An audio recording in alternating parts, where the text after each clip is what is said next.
दोस्तों नमस्कार, मैं मदन भारती। आज हम बात कर रहे हैं चंद्रयान 3 के बारे में। चंद्रयान 3 चांद पर खोजबीन करने के लिए भारतीय अंतरिक्ष अनुसंधान संगठन इसरो द्वारा भेजा गया तीसरा भारतीय चंद्र मिशन है। इसमें चंद्रयान 2 के समान एक लैंडर और एक रोवर है। दोस्तों, यह मिशन चंद्रयान 2 की अगली कड़ी है, क्योंकि पिछला मिशन सफलतापूर्वक चांद की कक्षा में प्रवेश करने के बाद अंतिम समय में मार्गदर्शन सॉफ्टवेयर में गड़बड़ी के कारण सॉफ्ट लैंडिंग में विफल हो गया था। इसी के साथ भारत चंद्रमा के दक्षिण ध्रुव पर सफलतापूर्वक अंतरिक्ष यान उतारने वाला पहला और चंद्रमा पर उतरने वाला चौथा देश बन चुका है। लैंडर मॉड्यूल ने चंद्रमा के दक्षिण ध्रुव पर करीब 4 किलोमीटर लंबाई और 2.4 किलोमीटर चौड़ाई वाले एक उपयुक्त क्षेत्र की पहचान की है। कोशिश थी कि एक सपाट जगह पर लैंड किया जा सके। अब हम बात करना चाहते हैं कि चंद्रमा 3 में खासियतें हैं। इसरो के बताए गए विवरण के मुताबिक चंद्रयान 3 के लिए मुख्य रूप से 3 उद्देश्य निर्धारित किए गए हैं, यानी कि चंद्रमा के दक्षिण ध्रुव पर लैंडर की सॉफ्ट लैंडिंग कराना एक बहुत ही महत्वपूर्ण इसका उद्देश्य है। और नंबर 3, लैंडर और रोवर से चंद्रमा की सतह पर शोध कराना, यानी कि चंद्रमा के बारे में ज़्यादा से ज़्यादा जानकारियाँ जुटाना, ताकि हम पता लगा पाएँ कि चंद्रमा की धरती पर क्या क्या खासियतें हैं।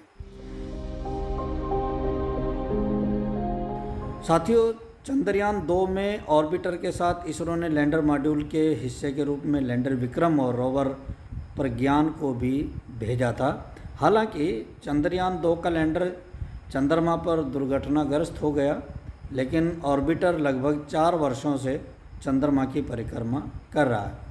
इसलिए इस बार इसरो ने चंद्रयान 3 में सिर्फ लैंडर और रोवर ही भेजा है, यानी चंद्रयान 3 का लैंडर चंद्रयान 2 पर लॉन्च किए गए ऑर्बिटर के साथ संवाद स्थापित करेगा। इसका मतलब है कि यह चंद्रमा की परिक्रमा करता रहेगा और सुदूर ब्रह्मांड में पृथ्वी जैसे ग्रहों की खोज करता रहेगा। यह अन्य ग्रहों के स्पेक्ट्रोपोलीमेट्रिक संकेतों का पता लगाकर पृथ्वी के समान जीवन वाले ग्रहों की तलाश करेगा। कोशिश करेगा कि क्या कहीं और जीवन फल फूल रहा है। इसरो का अनुमान है कि यह 3 से 6 महीने तक चंद्रमा की परिक्रमा करेगा। यह SHAPE उपकरण प्रोपल्शन मॉड्यूल में लगे इस बैंक पाउंडर पर एकत्रित जानकारी को भारतीय डीप स्पेस नेटवर्क तक पहुंचाता रहेगा। दोस्तों, चंद्रमा 3 के लैंडर मॉड्यूल में लैंडर और रोवर शामिल है। इन दोनों के चंद्रमा के दक्षिण ध्रुव के करीब उतरने के बाद उनका जीवन काल एक चंद्र दिवस है, यानी चांद पर 1 दिन तक रिसर्च की जाएगी। अब जब हम 1 दिन की बात कर रहे हैं तो पृथ्वी के 14 दिनों के बराबर 1 दिन होता है। चंद्रयान 3 का लैंडर 2 मीटर लंबा, 2 मीटर चौड़ा, 1 मीटर 116 सेंटीमीटर ऊंचा और 1749 किलोग्राम वजन का था। चंद्रयान 3 के संचार में लैंडर अहम भूमिका निभाएगा, क्योंकि यह लैंडर से निकले रोवर से संचार करता रहे। यह रोवर के साथ साथ चंद्रयान 2 पर लॉन्च किए गए ऑर्बिटर के साथ भी संचार करेगा, समन्वय स्थापित करेगा। इनके अलावा यह बेंगलुरु के पास बेलालू में इंडियन डीप स्पेस नेटवर्क से सीधा संवाद करेगा, यानी कि संप्रेषण का काम भी करेगा। इनके अलावा चंद्रयान 1 और मंगलयान जैसे अंतरिक्ष अभियान के दौरान भी नेटवर्क से संवाद स्थापित किया गया था। चंद्रयान 3 ने चांद पर हिंदुस्तान का नाम रोशन किया है। तो इसमें खास उपकरण क्या लगाए गए थे? इसरो ने लैंडर मॉड्यूल में महत्वपूर्ण पेलोड स्थापित किए हैं। इनमें एक है radio anatomy of moon bound hypersensitive ionosphere and atmosphere, या संक्षेप में कहें तो रंभा।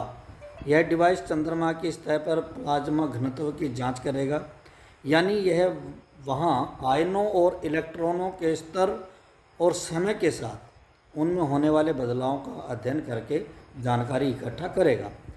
लैंडर में स्थापित और महत्वपूर्ण उपकरण चंद्रमा की सतह के तापीय गुणों का भी अध्ययन करेगा। लैंडर में लगा एक और प्रमुख उपकरण है ILSA, यानी instrument for lunar seismic activity. यह चंद्रयान-3 लैंडर के लैंडिंग स्थल पर होने वाली भूकंपीय गतिविधि की जांच करेगा। यह भविष्य में चंद्रमा पर इंसानों की मौजूदगी और निवास के लिए महत्वपूर्ण घटक है। टेक्टोनिक प्लेटों की गति के कारण प्रतिदिन पृथ्वी पर सैकड़ों भूकंप आते हैं। भूकंप की पहचान करने के लिए सिस्मोग्राफी से ही होती है। यह स्थिति चंद्रमा पर भी है। चंद्रमा पर आने वाले भूकंप भी चंद्रमा की सतह पर आते रहते हैं। अगर भविष्य में चंद्रमा पर मानव बस्तियां बसाई जानी हैं तो सबसे पहले भूकंपीय गतिविधि का अध्ययन किया जाना जरूरी है। इसलिए यह उपकरण चंद्रयान-3 के लैंडिंग स्थल पर भूकंपीय गतिविधियों का अध्ययन करेगा और चंद्रमा की परत और आवरण की भी जांच करेगा। दोस्तों, इनके साथ ही LRA नामक एक अन्य पेलोड भी लैंडर में स्थापित किया गया है, जो चंद्रमा की गतिशीलता की जांच करता है। इन उपकरणों को संचालित करने के लिए बिजली की आवश्यकता होती है। बैटरी के साथ साथ चंद्रयान-3 लैंडर बिजली उत्पन्न करने के लिए सौर पैनलों से सुसज्जित है। बैटरी भी शामिल है।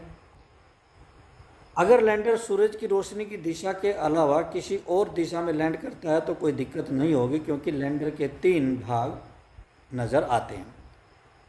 साथियों, रोवर मॉड्यूल का काम क्या रहेगा? चंद्रयान-2 की तरह ही चंद्रयान-3 में मुख्य घटक रोवर है। चंद्रयान-3 के रोवर का वजन केवल 26 किलोग्राम है। इसमें 6 पहिए लगे हुए हैं। इसमें बिजली उत्पादन के लिए सोलर पैनल के साथ बैटरी भी शामिल है। इसका मतलब है कि अगर यह एकत्र की गई जानकारी लैंडर को भेजता है तो लैंडर इसे भारतीय डीप स्पेस नेटवर्क को भेजता रहेगा। रोवर पर स्थापित यह LIBS उपकरण चंद्रमा की सतह पर magnesium, aluminium, silicon, potassium, calcium, titanium और आयरन जैसे तत्वों की उपस्थिति का भी पता लगाए। कि हम समझते हैं कि यदि वहाँ पर चंद्रमा पर बस्तियाँ बसाई जाएं तो व्यक्ति को जीवन यापन करने के लिए जो विभिन्न धातुओं का उपयोग करना होता है, क्या ये धातुएं हमें चंद्रमा पर उपलब्ध हो सकती हैं या मिल सकती हैं, तो वो किस रूप में मिल सकती है, तो इसके बारे में भी यह पता लगाएगा। चंद्रमा पर जारी अंतरिक्ष अभियानों का यह सबसे महत्वपूर्ण पहलू है। रोवर पर लगा एक अन्य उपकरण यानी कि अल्फा पार्टिकल एक्स-रे स्पेक्ट्रोमीटर है। यह चंद्रमा की सतह पर मिट्टी और चट्टानों में प्रचुर मात्रा में रासायनिक यौगिकों का पता भी लगाएगा। ऐसा ही एक उपकरण नासा के मंगल ग्रह पर भेजे गए रोवर्स में भी लगाया गया था। साथियों, आज हमने बहुत बड़ी उपलब्धि हासिल की है। पूरी दुनिया में भारत चौथा ऐसा देश बन चुका है जिसने चंद्रमा पर चंद्रयान की सॉफ्ट लैंडिंग कराई है। आप सभी से अनुरोध है कि ये आप हमारे चैनल को सब्सक्राइब करें, शेयर करें और ज़्यादा से ज़्यादा लोगों तक इसको पहुंचाने का काम करें। बहुत बहुत धन्यवाद।